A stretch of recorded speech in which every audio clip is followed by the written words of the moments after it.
Bonjour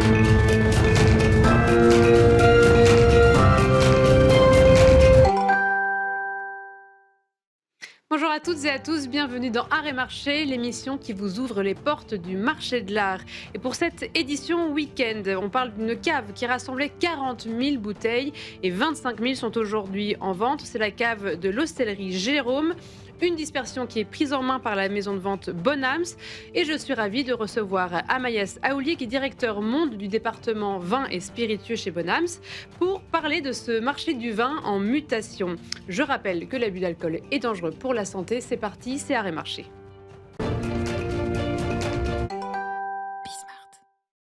L'hostellerie Jérôme était un restaurant 2 étoiles Michelin dans les Alpes-Maritimes. Il cède sa très vaste cave. On parle de 40 000 bouteilles dans sa cave. Et là, on parle de 25 000 bouteilles en vente. Et c'est Bonhams qui s'occupe de sa dispersion dans 3 villes différentes, Hong Kong, Paris et Londres. Et pour en parler, je suis ravie d'être en compagnie d'Amaïs Aouli. Merci d'être avec nous. Merci beaucoup. Vous êtes directeur monde du département des vins et spiritueux au sein de Bonhams. Donc avant tout, je rappelle que l'abus d'alcool est dangereux pour la santé. Et donc, je voulais savoir au tout début, vous pouvez nous dresser un overview un petit peu général des ventes dans les vins et spiritueux. Comment se déroulent les investissements depuis 10 ans? On parle de... Quels sont les chiffres clés de ce marché? Oui, bien sûr. Alors, ce qui est assez intéressant, c'est que les ventes aux enchères, c'est à peu près 4000 ans et le vin, ça a plus de 10 000 ans. Les vins aux enchères, ça a même pas 30 ans dans sa forme actuelle. C'est extrêmement récent. Il fallait un certain nombre de paramètres en amont, de la logistique, du shipping, de la climatisation. Il fallait les guides, les notes. Il fallait tout un travail bibliographique et d'éducation pour en faire un vrai marché mondial. Avant, c'était assez localisé et donc des grands marchands, principalement d'ailleurs anglais, néerlandais, s'occupaient du commerce du vin. Donc les enchères sont arrivées finalement assez récemment. C'est un peu presque un paradoxe.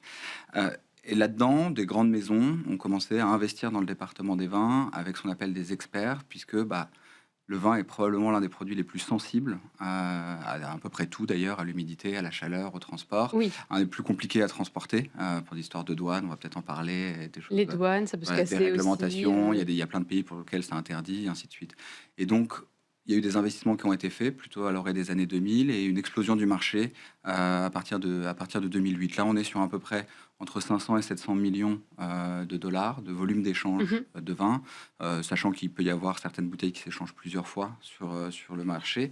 Et après, les vins en général, c'est 500 milliards et on estime que les grands vins, encore ça, c'est une notion très subjective qui n'a pas de définition propre, c'est à peu près 1%. Donc en fait, les enchères, ça représente 10% du monde des grands vins. Encore une fois, en schématisant un peu tout ça. D'accord, il n'y a pas de... Donc, quand vous dites grand vin, c'est très...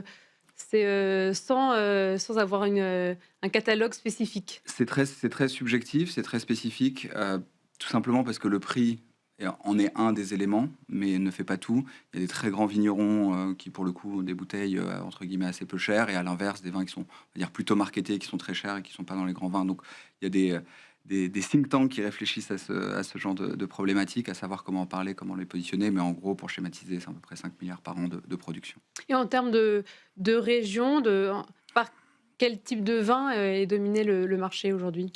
Alors encore une fois, dans cette catégorie un peu spécifique des grands vins, l'histoire fait foi. Et donc forcément, la France est le premier plus grand pays producteur de grands vins. À l'intérieur de la France, il y a 3 régions qui se distinguent, la Bourgogne, le Bordelais et la Champagne. De plus en plus, et ça aussi c'est un phénomène assez récent, on a des très grandes signatures qui proviennent en dehors de ces régions, notamment le Rhône, le Languedoc, la Loire bien évidemment, et ensuite plus satellitaire, le Jura, l'Alsace, la Savoie. Le deuxième grand pays, c'est l'Italie. Qui a une très longue tradition, qui d'ailleurs a importé, si on veut, d'une certaine manière, la viticulture en France il y a à peu près 2000 ans. Et là, avec 2 régions qui se distinguent aussi, le Piémont et la Toscane. Et ensuite, après, le Nouveau Monde, qui, par définition, est nouveau, donc un peu moins historique. Qui se développe de plus en plus. Voilà, exactement. La Californie, qui fait des vins de plus en plus fins et qui commence à avoir une profondeur de millésime assez intéressant. Et voilà, et puis les vins de l'hémisphère sud aussi qui arrivent. Donc tout ça est un peu un reflet partiel de l'histoire du marché. Voilà. Et les investisseurs se tournent vers quoi en premier lieu? C'est la Bourgogne qui tire les enchères ou, je ne sais pas, ils sont de plus en plus intéressés par des bouteilles de niche, des petites régions, de la découverte en tout cas? C'est tenté que ce soit des investisseurs, c'est des investisseurs hédonistes alors. Oui. Parce qu'ils sont plutôt là, en tout cas, on pourra en reparler parce que c'est très intéressant, la frontière entre qu'est-ce qui relève de l'investissement et qu'est-ce qui relève du plaisir. Et c'est peut-être ça qui est un peu unique dans cette catégorie-là, qui est à la frontière de l'art de vivre et de l'art tout court, qui est pourquoi on va acheter une bouteille de vin un peu plus chère que la moyenne et voilà, plus chère qu'une autre. Et une réponse partielle, c'est que souvent les collectionneurs achètent plus que ce qu'ils peuvent consommer, que ce qu'ils peuvent recevoir. Et donc ils vont avoir une collection qui va se créer, plus ou moins de facto en fait, sans y prendre garde, et ils vont être piqués par ce virus de la collection. C'est difficile d'avoir accès au grand vin. Il faut être allocataire, il faut faire les primeurs à Bordeaux et ainsi de suite. Et donc en fait, cette petite peur du manque qui nous habite probablement tous à des degrés divers joue à plein là-dessus. Et à la fin de la chaîne, quand à un moment on a des accidents de vie, voilà. La mort étant quand même. Oui, c'est la règle des 3D qui s'applique aussi aux enchères du vin et des spiritueux. Exactement. Ouais, alors dans le vin, on en rajoute un dernier, c'est le docteur. Ah oui, d'accord. Quand après voilà, 40-50 ans d'une vie bien remplie, bien riche, bien hédoniste, à un moment, le médecin dit écoutez, on va calmer, on se retourne dans sa cave, on se rend compte qu'on a, alors, pas autant que 40 000 bouteilles de l'Hostellerie Jérôme, mais quand on a plusieurs milliers, ben voilà, c'est un peu le moment de vendre et finalement de le passer à la prochaine génération. Vous parliez tout à l'heure des droits de douane, justement, donc on a entendu le président américain Donald Trump cibler spécifiquement le domaine des vins et des spiritueux. Où est-ce qu'on en est aujourd'hui? Est-ce que ça a freiné les échanges? Comment est-ce que vous voyez ça? La situation est encore un peu fluide parce que, évidemment, dans le vin, qu'est-ce qu'on fait? On stocke, et ça, c'est vrai pour les marchands, pour les particuliers, pour tout le monde. Donc, en fait, quand on met en place des droits de douane, l'impact, il n'est pas direct. Oui. Déjà, il y a un stock tampon qui est sur place. À tout prendre, nous, on est une plateforme mondiale, donc j'ai une équipe, et d'ailleurs, ma plus grosse équipe est aux États-Unis. À tout prendre, ça reprice un peu les vins qui sont déjà sur place de quelques pourcents. On ne sait pas très bien si ces droits de douane vont être là pour durer. En tout cas, nous, on s'est équipé d'un entrepôt sous douane aux États-Unis, dans le Connecticut. Donc, on peut livrer des vins et continuer leur vieillissement sous douane. Pour l'instant, c'est un peu dur, mais ce qu'a fait l'administration, c'était toucher surtout à un symbole. C'était de faire quelque chose qui était extrêmement puissamment symbolique. Voilà, la France est représentée en très grande partie par ça. C'est la deuxième source d'export après l'aéronautique, donc c'est quelque chose qui est assez stratégique. Donc pour l'instant, les conséquences, elles sont encore difficiles. On ne peut pas les ressentir encore. On peut pas les ressentir encore. Comment s'est organisée donc la vente de l'Hostellerie Jérôme? On parle donc 25 000 bouteilles à Hong Kong, Paris, Paris donc le 14 février, Londres en avril. Comment ça s'organise une vente de 25 000 bouteilles? Parce que ça doit être quand même assez rare pour vous. Est-ce qu'il n'y a pas forcément autant de bouteilles dans les ventes que vous réalisez généralement? Non, c'est extrêmement rare d'avoir comme ça sur près de 30 ans quelqu'un, en l'occurrence c'était un restaurant, qui décide de garder autant. C'est un moment, l'accumulation devient beauté, et voilà, cette petite peur du manque habitait Marion et Bruno Cirino qui ont constitué cette cave, et ils ont pris aucun jour de congé en 40 ans, et ils sont retournés à un moment donné en disant bah voilà, quelle est voici l'histoire. Finalement, l'œuvre d'une vie, quoi, oui. Vraiment ça, entre la cuisine et la cave.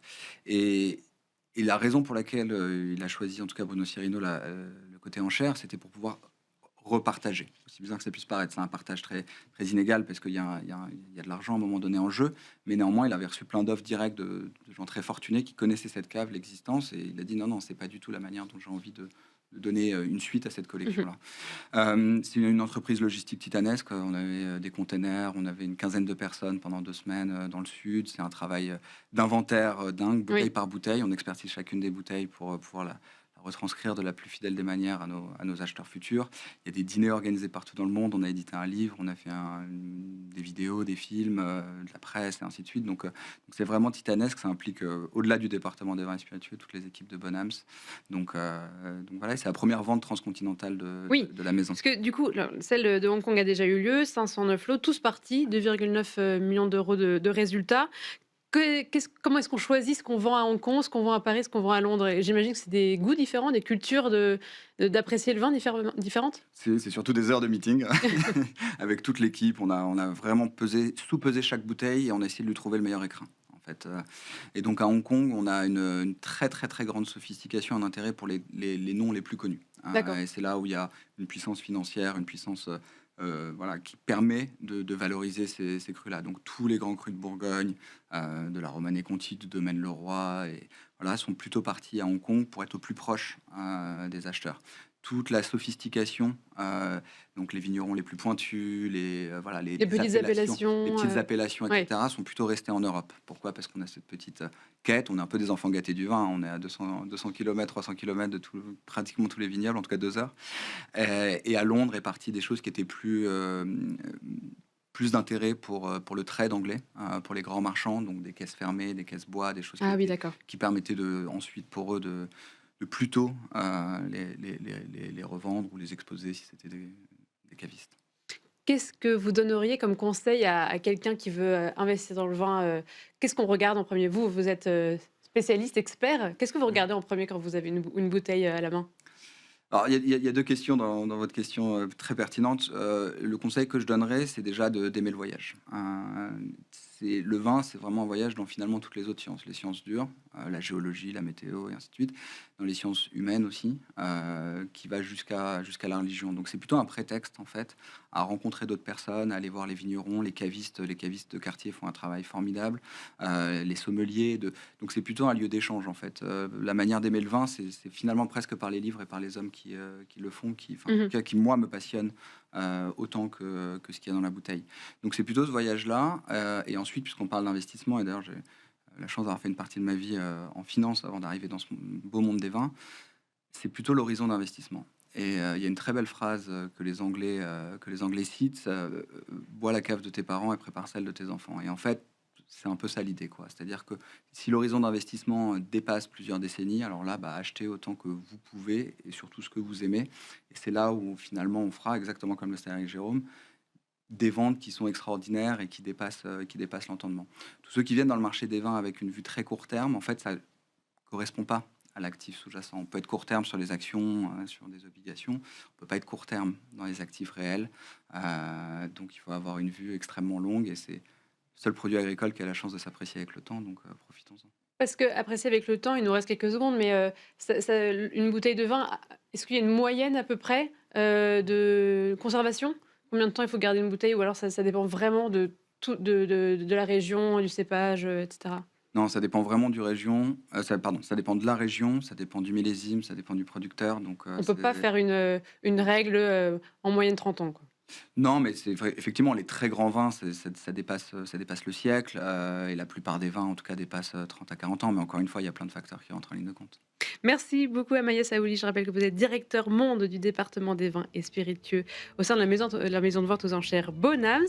Donc vente le 14 février à Paris et à Londres le 23 avril prochain. Et merci à vous toutes et tous de nous avoir suivis. C'était Arrêt Marché.